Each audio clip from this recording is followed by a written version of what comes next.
Shalom, salam sejahtera di dalam nama Tuhan Yesus Kristus. Tetap bersama saya, Pendeta Binsar Sianipar, BBS, dari Gereja Alkitab Allah Esa.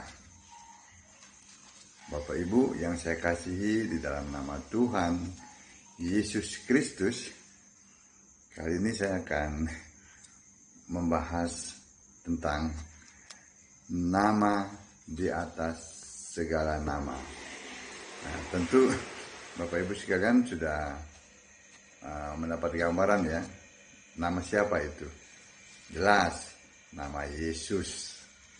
Ya, itu yang akan saya bahas ya, dalam Filipi 2 ayat 9 dan sampai 11 ya.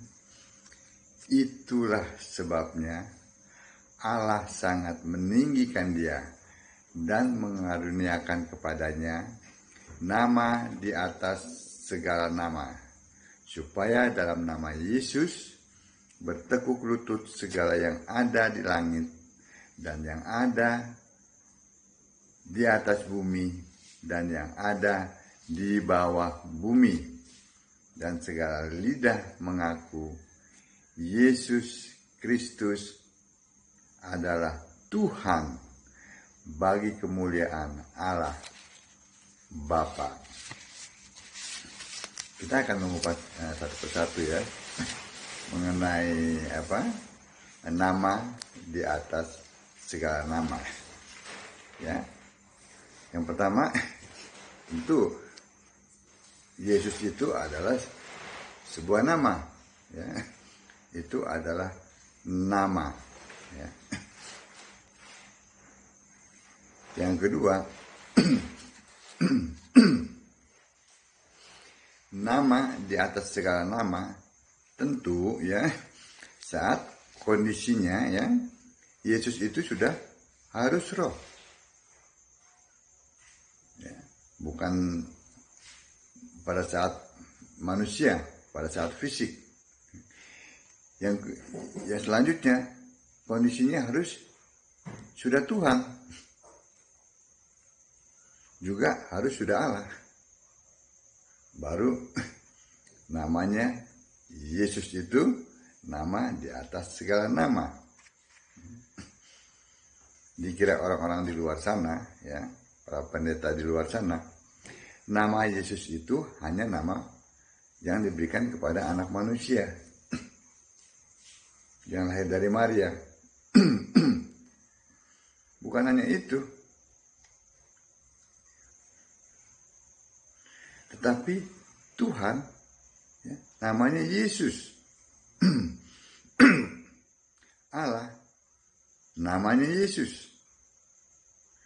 Roh Kudus namanya Yesus. Bapa pun namanya Yesus. Nah, ketika Yesus sudah Tuhan, sudah Allah, ya, sudah Roh, maka Yesus adalah nama di atas segala nama.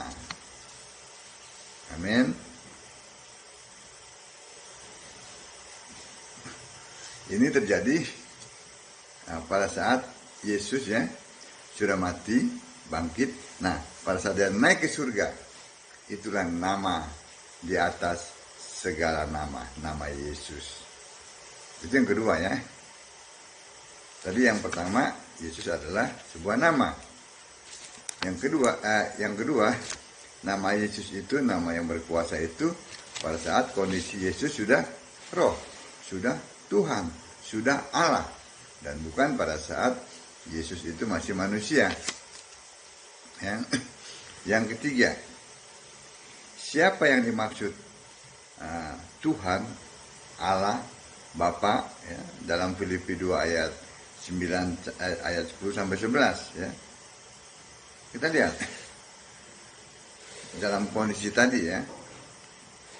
Tuhan adalah roh.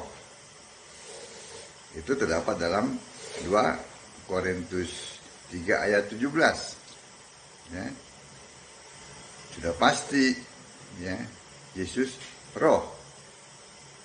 bukan fisik. Ya. Allah adalah roh. Wahyu 4 ayat 2.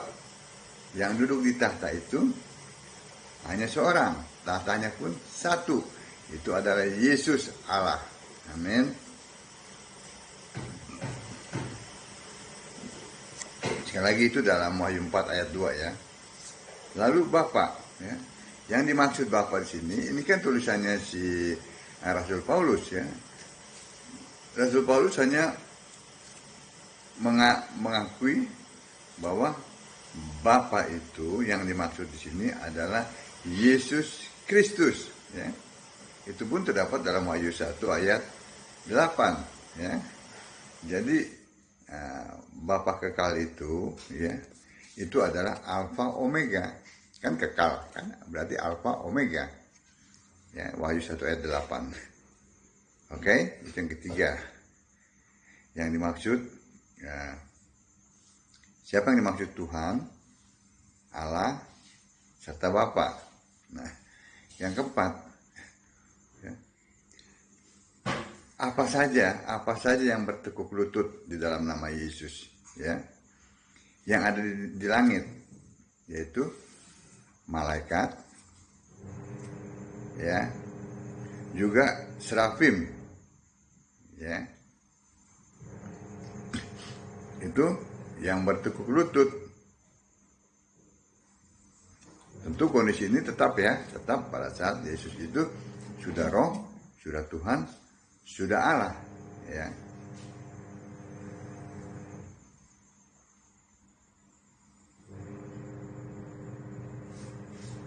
Nah, sekarang kita lihat. Tadi itu yang bertekuk lutut di langit ya, malaikat, kerub dan serafim. Lalu yang bertekuk lutut di atas bumi yaitu manusia, hewan darat dan semua hewan terbang serta roh-roh jahat di udara. Roh iblis itu semua tunduk dalam nama Yesus. Ya. Lalu yang di bawah bumi, segala makhluk hidup di air, ya, juga roh-roh di dalam penjara, ya, roh di dalam penjara ya.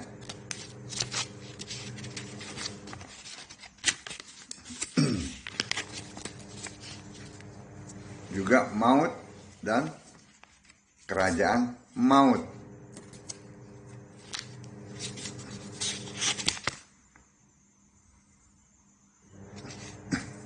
Nah, itu yang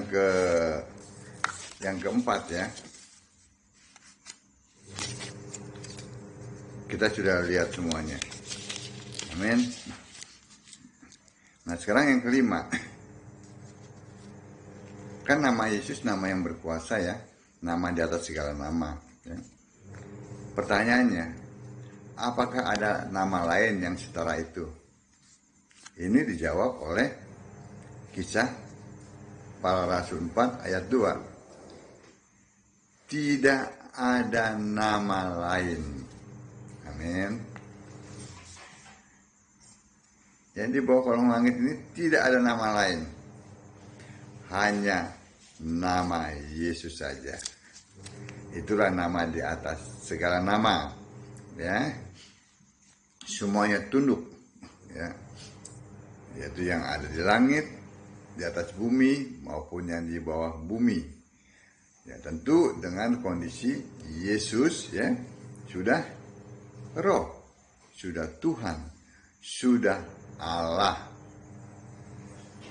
Walaupun nama Yesus itu dulunya ya, dan saat ini pun umum dipakai ya di dalam nama-nama dari orang-orang Yahudi, bahkan orang-orang di Amerika Latin pun senang memakai nama Yesus ya. Tetapi nama Yesus yang dimaksud di sini adalah waktu firman menjadi firman yang adalah Allah menjadi manusia ya. Manusia itu bernama Yesus ya. Setelah melakukan tugas, melakukan misinya, misi sucinya mati di kayu salib ya, sebagai korban tebusan manusia berdosa, dia mati bangkit dan naik ke surga. Nah, nama itulah nama yang berkuasa, nama di atas segala nama. Amin. Kiranya apa yang saya sampaikan ini dapat menambah, memotivasi Bapak Ibu yang saya kasihi untuk lebih lagi membaca Alkitab. Jangan baca buku-buku yang lain, jangan baca buku-buku tafsir, nanti akan tersesat. Ya. Itu semua sampah. Ya. Baca saja Alkitab. Alkitab adalah firman Allah. Firman-Mu adalah kebenarannya. Kebenaran adalah Yesus Kristus.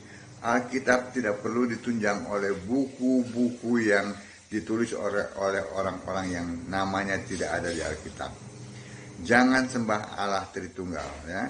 Itu adalah Allah ciptaan manusia Tertullianus, ya, yang diabadikan oleh para pengikut Tritunggal saat ini, ya. Jangan sembah itu. Sembahlah Allah yang ada di Alkitab. Allah satu-satunya, Allah yang benar, yaitu Yesus Kristus. Shalom.